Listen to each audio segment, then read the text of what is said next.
He thought she was just another invisible server. When the city's most feared syndicate boss insulted her body in flawless Arabic, assuming she wouldn't understand, he never expected the plus-size waitress to turn around and call him a coward in his own secret tongue. That one mistake changed everything. The ambient lighting inside the Gilded Lily was designed to make its ultra-wealthy patrons look flawless, casting a warm golden glow over the mahogany tables and crystal chandeliers.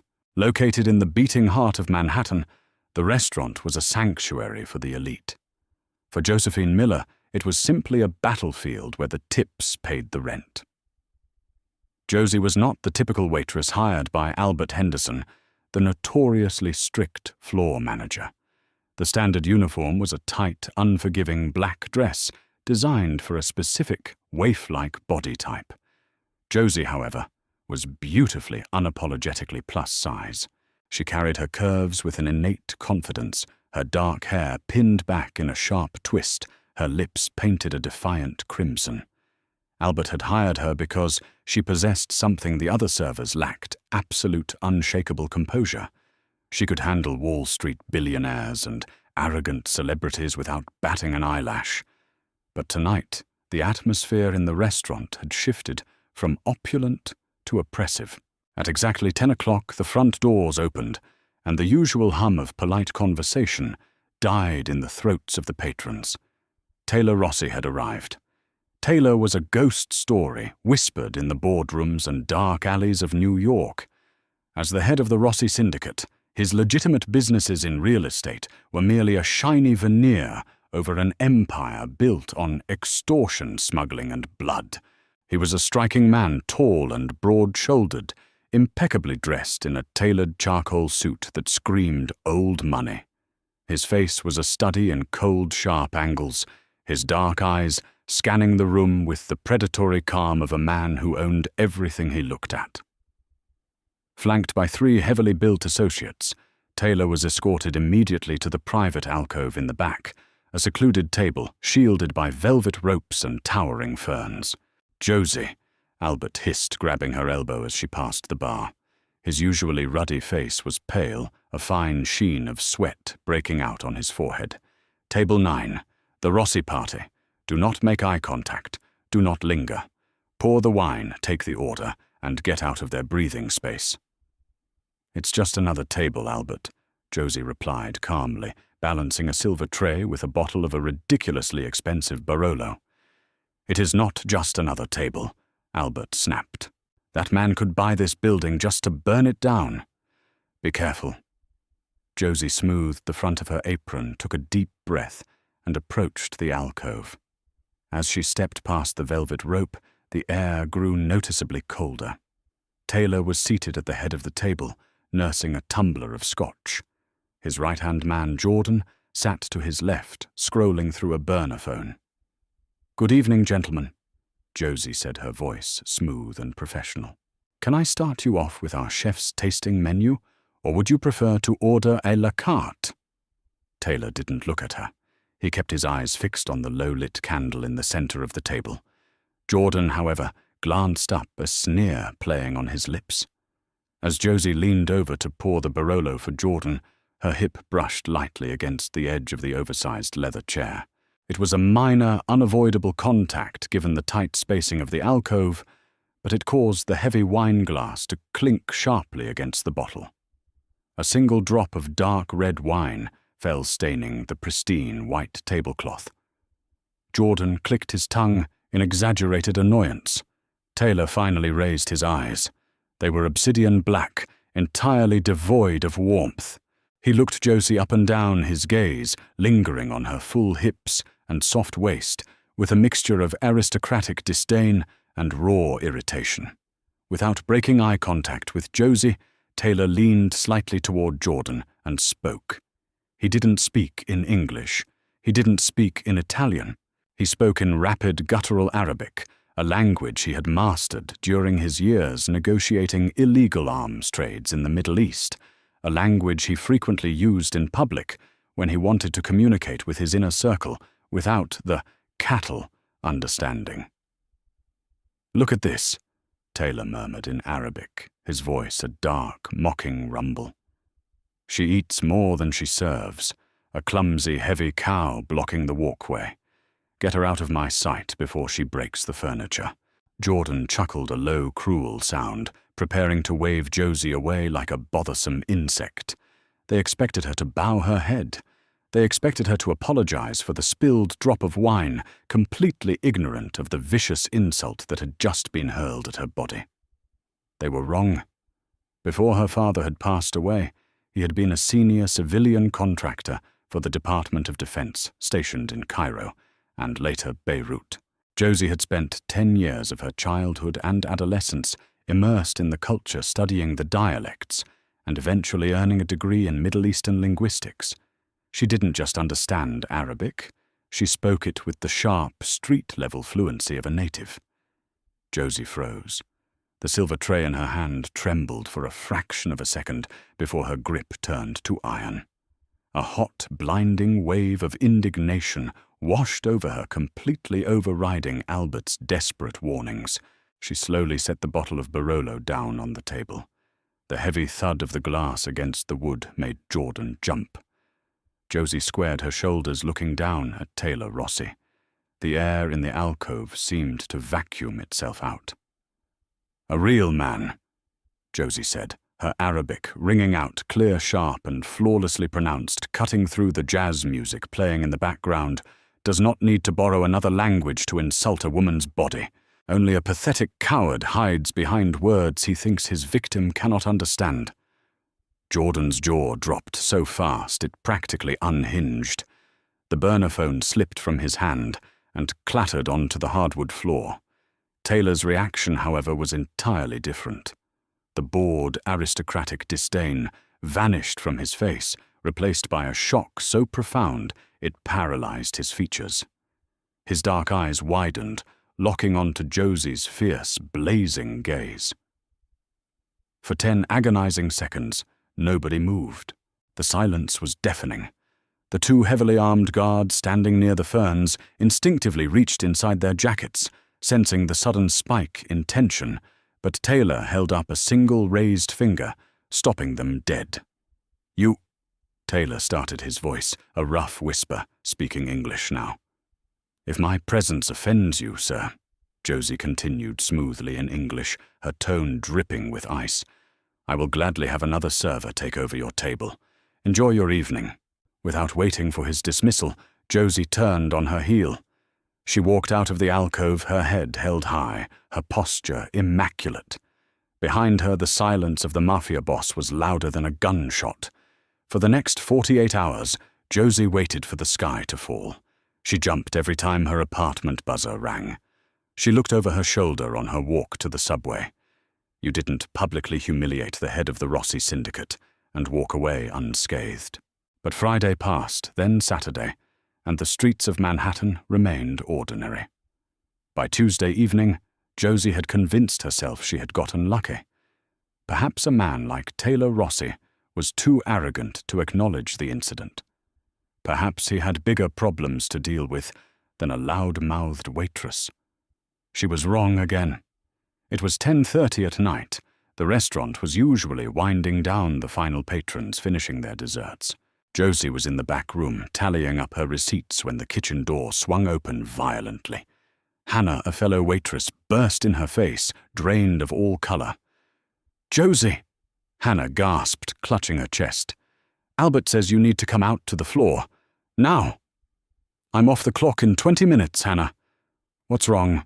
"The restaurant is empty," Hannah said, her voice shaking. It's empty.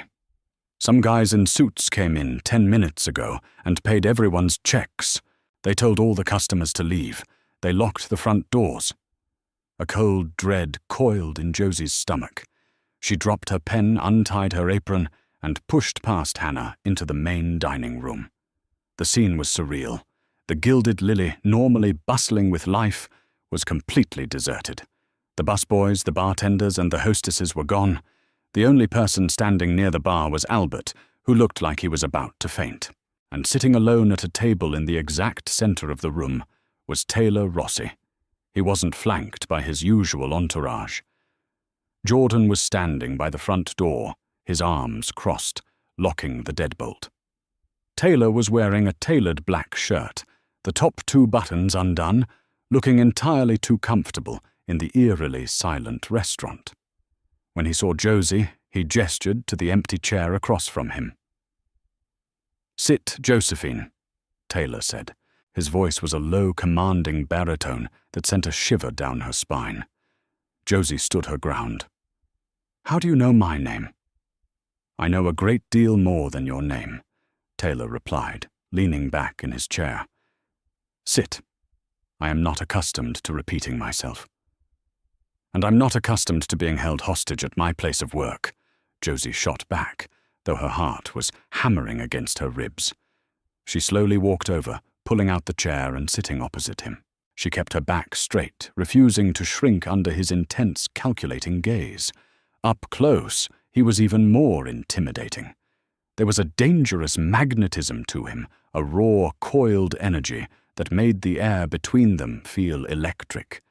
He studied her face, his dark eyes tracing the curve of her cheek, the defiant set of her jaw.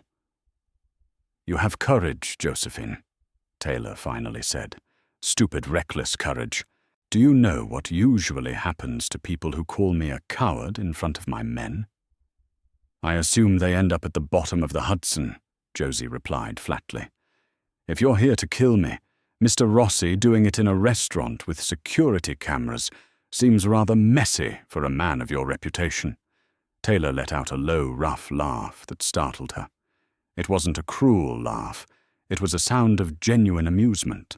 "I have no intention of harming you," Taylor said, leaning forward, the amusement fading into a sharp, businesslike intensity.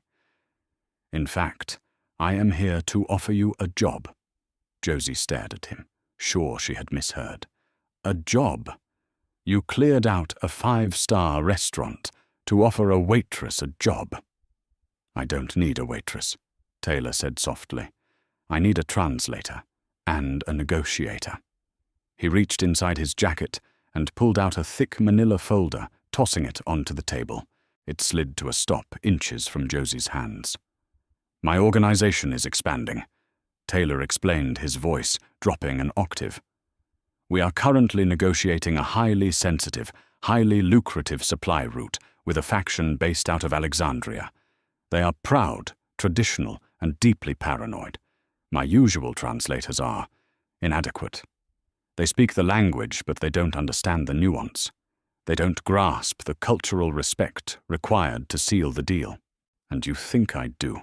Josie asked, bewildered. "Your accent the other night," Taylor murmured, leaning closer. "It wasn't textbook. It was authentic. You lived in the Middle East, Beirut and Cairo, for 10 years. Taylor nodded slowly. "Perfect.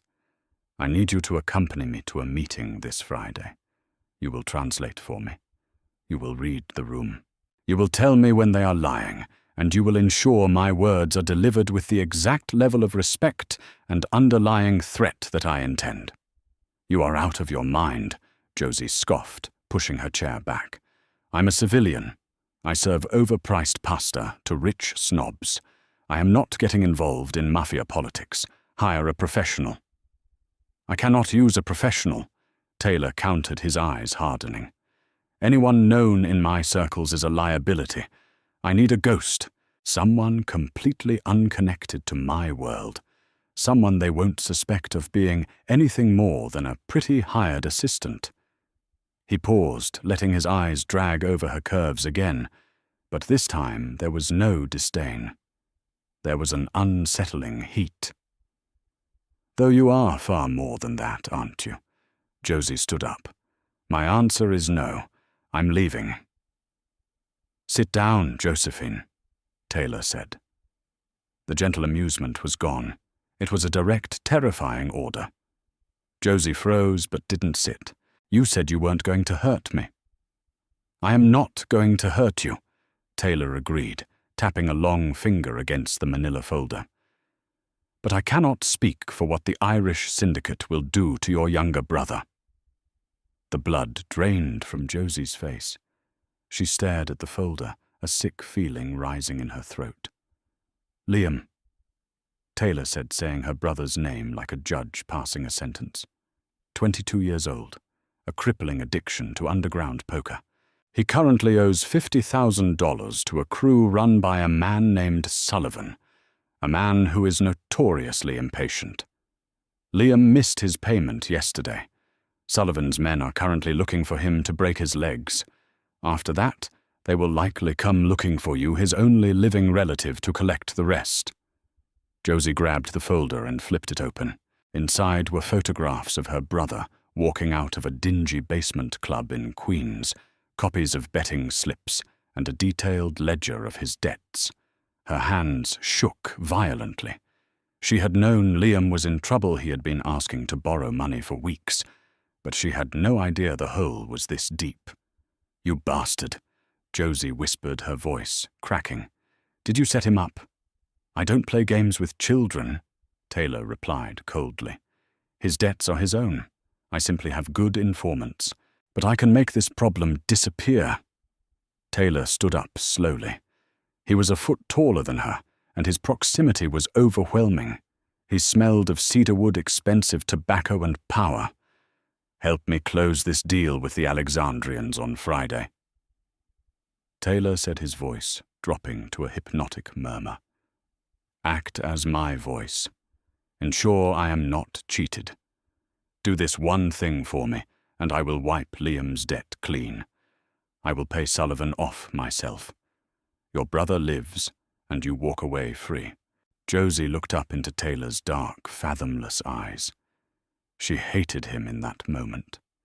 She hated his arrogance, his power, and the way he had effortlessly backed her into a corner. But as she thought of Liam, her foolish, desperate brother, she knew she had no choice. "If I do this," Josie said, her voice shaking slightly but her chin raised in defiance, "if I do this, you never speak to me again. You never come near my brother. And you never set foot in this restaurant again." Taylor stared down at her, a strange, complex emotion flickering across his stoic features. He reached out his warm, calloused fingers, gently brushing against her jawline. Josie flinched, but he didn't pull away immediately. "We have a deal, Josephine," Taylor whispered. The trap was sprung. Josie had just traded a life of serving wine for a seat at the devil's table, completely unaware that the Mafia boss had no intention of ever letting her walk away. The black-armored SUV cut through the rain-slicked streets of the Brooklyn Navy Yards, the heavy tires hissing against the wet asphalt. Josie sat rigid in the back seat, her hands folded tightly in her lap. She wore a tailored midnight blue pantsuit, a garment provided by Taylor's personal tailor just hours before. It was meant to act as a kind of psychological armor, but beneath the expensive, perfectly fitted fabric, she felt entirely exposed. Taylor sat beside her, a silent, imposing shadow in the dim interior. The silence stretching between them was suffocating.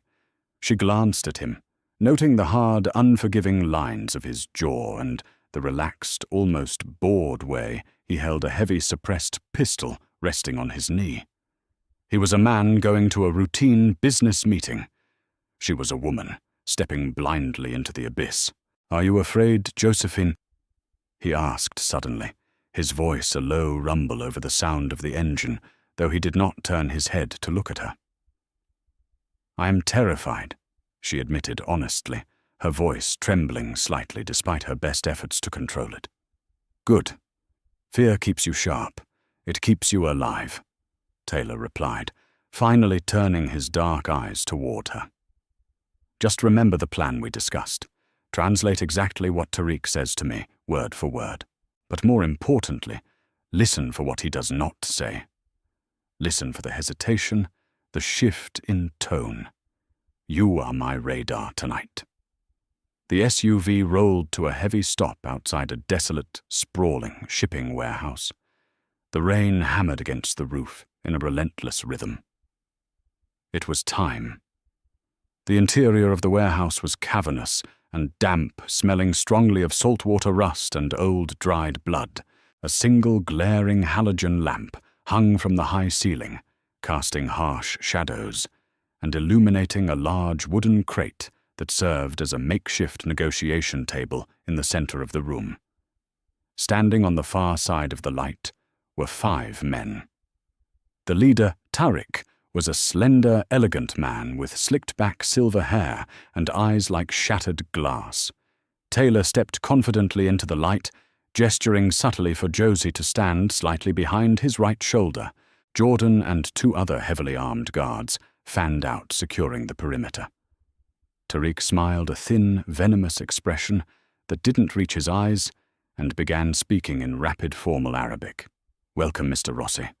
It is a profound honor to finally conduct our mutual business face to face in this city," Tariq said, spreading his hands in a gesture of faux hospitality. Josie translated seamlessly, keeping her voice steady and entirely devoid of emotion. Taylor replied in English, dictating his strict terms for the illegal weapons shipment, his tone leaving absolutely no room for negotiation. The back and forth was tedious, a delicate, dangerous dance of power greed and posturing. For 20 agonizing minutes, the negotiation proceeded exactly as Taylor had anticipated. Then the atmosphere in the room shifted. Tariq's tone dropped, becoming softer, more rhythmic, almost musical. He spoke of mutual respect, shared enemies, and long-term lucrative profits. But Josie, listening with the highly trained ear of a linguistic expert, caught the sudden, subtle change. He switched rapidly from the formal, educated dialect he had been using all evening to a highly specific regional, heavily coded slang utilized exclusively by the coastal smugglers of Alexandria. He wasn't speaking to Taylor anymore. He was giving an execution order to his hidden men. "The shipment is fully ready," Tariq said smoothly, his eyes locking onto Taylor's. "We can finalize the financial transfer tonight, but we require a gesture of good faith from your side." But the slang, the hidden context, woven into the vowels, meant something entirely different. Josie's blood ran cold. Her heart slammed violently against her ribs. She leaned in close to Taylor's ear, her breath hitching. "He just told his men up on the catwalk to lock the heavy doors," Josie whispered, rapidly, panic lacing her tone. "It is an ambush, Taylor. They do not have the shipment at all. They are here to execute you and take over the Eastern Territory." Taylor did not flinch. He did not look up at the dark, menacing shadows above them. His expression remained utterly impassive, a mask of carved stone. "Tell Tariq," Taylor said in English, his voice a low, terrifying rumble that echoed in the quiet warehouse, "that I am fresh out of good faith." Before Josie could even open her mouth to translate the warning, the entire warehouse exploded into deafening chaos. Taylor moved with terrifying, predatory speed. He grabbed Josie firmly by the waist, practically throwing her behind a massive, solid steel shipping container, just as the first deadly barrage of automatic bullets rained down from the hidden catwalk overhead. The deafening roar of gunfire filled the cavernous space, echoing endlessly. Cement dust, shattered glass, and blinding sparks showered down upon them. Josie hit the cold concrete floor hard, covering her ears and pressing her face against her knees, trembling violently as the world tore itself apart. Taylor immediately returned fire, his face a mask of cold, calculated fury. He wasn't a polished businessman anymore. He was a ruthless warlord defending his life and his empire. "Stay down!" Taylor roared over the sheer cacophony of shattering metal and ricocheting bullets. The warehouse had instantly become a deadly battlefield. Jordan and the Rossi guards were desperately returning fire, trying to pin the Alexandrian snipers behind the rusty steel support beams. Tariq had vanished completely into the shadows, his elegant demeanor replaced by a cowardly, desperate retreat into the darkness. Josie pressed her back against the cold, unyielding metal of the shipping container, her breath coming in rapid, ragged gasps. She had never been anywhere near a gunfight before. The harsh reality of it was absolutely terrifying, a brutal sensory overload of explosive noise, acrid smoke, and the metallic tang of blood hanging heavily in the air. A stray bullet sparked dangerously off the corner of their makeshift barricade, sending a sharp shower of hot metal fragments raining over Josie's shoulder. She cried out in sudden pain, clutching her arm tightly. Taylor immediately dropped heavily to one knee beside her, his dark eyes wide with sudden, uncharacteristic alarm. "Are you hit?" he demanded, grabbing her shoulder with frantic urgency. "No." She gasped out, tears stinging her eyes. "Just sparks. I'm okay." His grip on her was iron strong, yet strangely, incredibly protective. In the very midst of the deadly chaos, surrounded by enemies wanting his head, he was completely, single-mindedly focused on her survival. "Jordan!" Taylor barked sharply into a small encrypted radio clipped to his collar. "Suppressing fire on the east wall immediately. We are moving to the loading bay exit now." He turned back to Josie, his face mere inches from hers. The heavy scent of gunpowder and his rich cedarwood cologne enveloped her senses completely. "Listen to me, Josephine. When I give the signal, you run directly to the exit. Do not stop for anything. Do not look back. I will cover you." "I can't outrun bullets," she cried, sheer panic, threatening to consume her mind entirely. "You won't have to." He promised, his voice acting as an unbreakable anchor in the violent storm. "I will not let them touch you. Do you trust me?" It was a completely absurd question to ask. He was a Mafia boss, a violent criminal, a man who had ruthlessly blackmailed her into participating in this nightmare. Yet looking deep into his eyes, she saw an absolute, unwavering resolve. He was putting his own life directly on the line to ensure she survived his dangerous mistake. Josie swallowed hard, nodded her head, and prepared to run. "Go!" Taylor shouted loudly. He stepped out boldly from behind cover, unleashing a relentless, deafening barrage of fire toward the catwalk. Josie ran. She pushed her legs as hard as she possibly could, her expensive dress shoes slipping slightly on the wet concrete floor. The exit was a glowing rectangle of pale moonlight 50 yards away.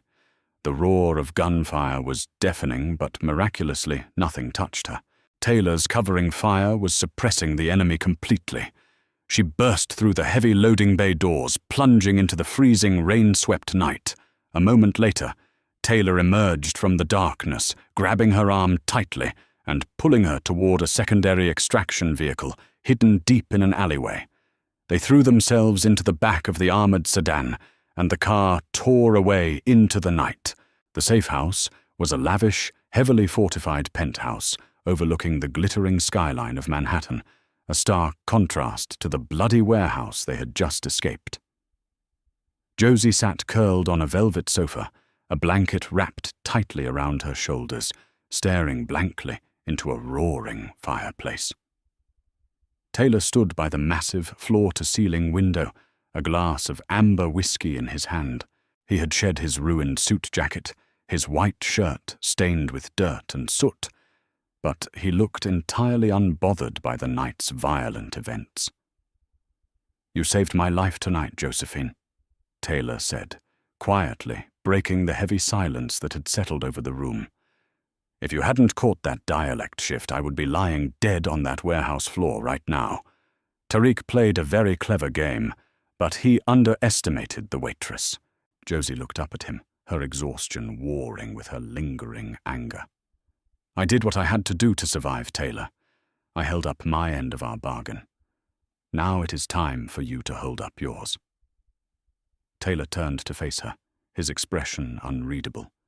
He slowly walked over to a polished mahogany desk, picked up a thick envelope, and tossed it gently onto the coffee table in front of her.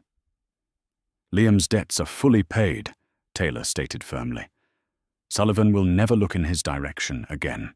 Your brother is completely free. And as promised, so are you." Josie stared at the envelope, a profound wave of relief washing over her.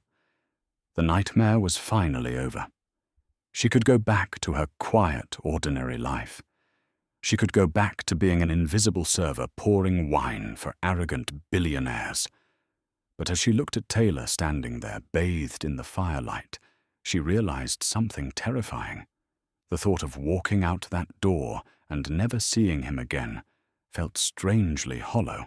She stood up, letting the blanket fall from her shoulders, and picked up the envelope. "Thank you," she said softly. She turned to walk toward the door, her heart aching with a bizarre, confusing sorrow. But before she could take 3 steps, Taylor moved.